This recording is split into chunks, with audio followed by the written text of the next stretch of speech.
Yan guys. So, welcome again sa aking video. This is the part 2 ng ating vlog about basic sound mixing, no? O mixing, no? Kung makikita niyo dito, yung speaker natin ay nandito sa tabi ko. At gumamit tayo ng isang powered speaker. Ibig sabihin ng powered speaker ay yung amplifier niya ay nakasama na sa body ng speaker, no? So hindi passive yung speaker natin, active speaker. Yan. So ngayon, diretso doon mapunta dito sa left ng ating mixer. Ito 'yon. So ngayon, tulad ng sinasabi ko, so sweet spot muna. So left, no? Left ito. So walang right. Kung makikita nyo, walang nakakabit sa right. So left lang angat natin. 0 agad. Yan. Yan, that's a sweet spot, no? So ngayon, as you can see naman dito sa part na to, this is your microphone. Ito 'yon. Ito yung hawak ko ngayon na mic. So nakalagay siya sa channel 1. So ngayon, nilagay ko muna yung gain natin doon sa sweet spot.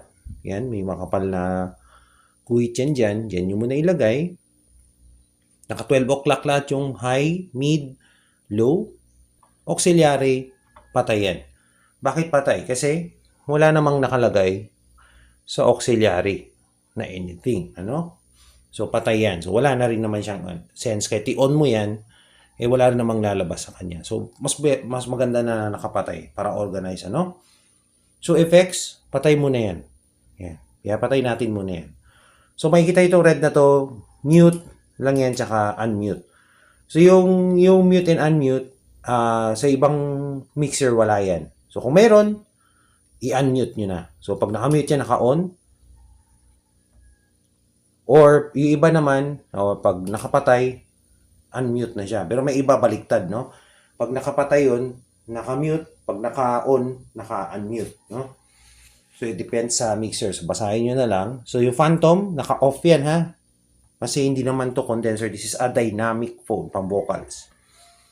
So, ngayon, set na lahat, dandahan tayo. Okay? Dandahan tayong volume. Sa,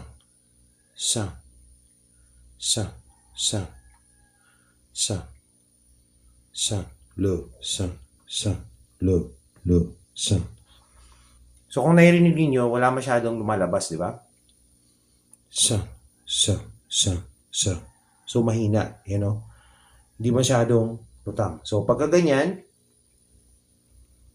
sagad na yung volume nyo, wala pang nangyayari masyado, konti pa masyado. So, ang gagawin niyo is, iangat niyo yung gain. Sa. Yun, may lumabas na, diba? Sa. Yun, lumabas na. So, dagdagan pa natin. Ayan.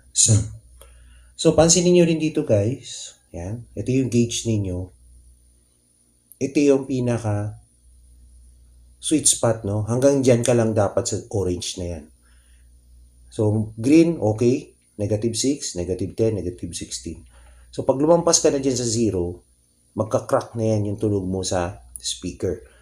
So, peak na. Ibig sabihin peak, lampas ka na dun sa power o dun sa decibels na required, ano? So, as you can hello, sound. So, nandun ka pa sa tamang area, sa green ka pa. So, ang maximum mo is nandito sa 0, which is yung threshold na tinatawag natin. Okay? Sound. Yan. Ngayon, i-adjust ko na yung aking EQ dito, yung tatlo. High, mid, tsaka low. Ito ay preference ko na, okay? And by the way, yung panning nyo, lagay nyo lang sa gitna, okay? Yan. Low,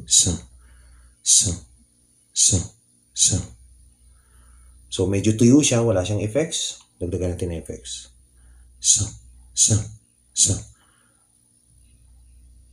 By the way, ito pala, ilagay natin sa sweet spot, no?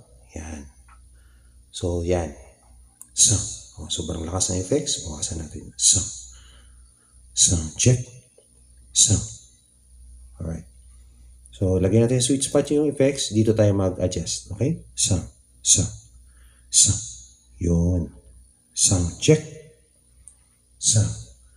So, itong boses ko ngayon na naka-amplified, this is like plus 30 na doon sa decibels natin. Okay? So, yung normal conversation, like this one, yan, di naka-mic, yan ay plus 60, no? So, pag na-amplified natin, sound check, yan ay at least plus 30. Kasi madodoble yung lakas. Or plus 30, minsan nga mas plus 40 or 50. Okay? Yan. So, ganun lang siya guys, no? Hindi masyadong komplikado, di ba? So, importante dyan is, alam mo kung ano yung klaseng timpla na gusto mo. Lalo na dito sa EQ. Basta yung una, dapat sweet spot dito sa ating main volume. Okay?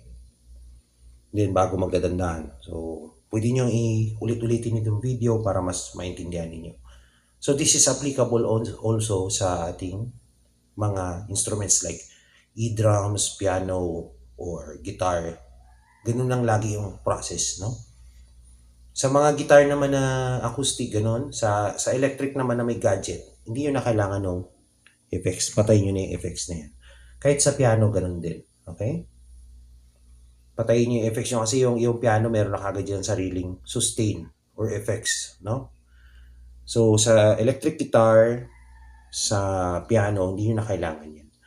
Kakailanganin nyo na lang yung effects sa vocals, acoustic guitar, kasi yung acoustic guitar, lalo na pag walang pedal yung acoustic guitar, dry talaga siya. So, lalagyan siya ng konting effects. Okay?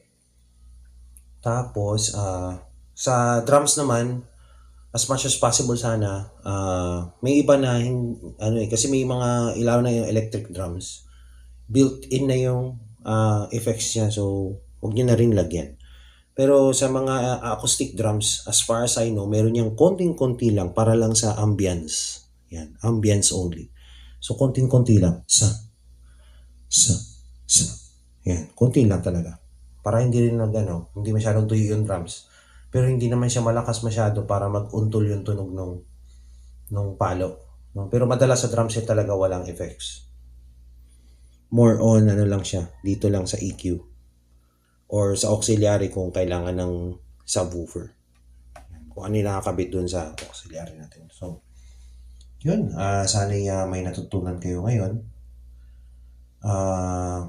If you do have any question or kung mayroon kayong dagdag na suggestion or sa mga sound tech dyan na may mga maraming alam, comment kayo below para malaman natin. Makatulong tayo sa mga musikero natin na alam mo yun, sa mga bar kasi madalas nagtitipid yung mga may-ari sa pag-hire ng mga magagaling na sound tech. So, at least kahit paano meron tayong knowledge konti about sa pag-mix ng ating mga gamit, no? Kasi mahirap talaga pag struggle, pag walang sound tech. So, at least meron tayong alam konti, matutweak natin yung mixer ng establishment. So, again, thank you so much. See you again next time. Bye muna.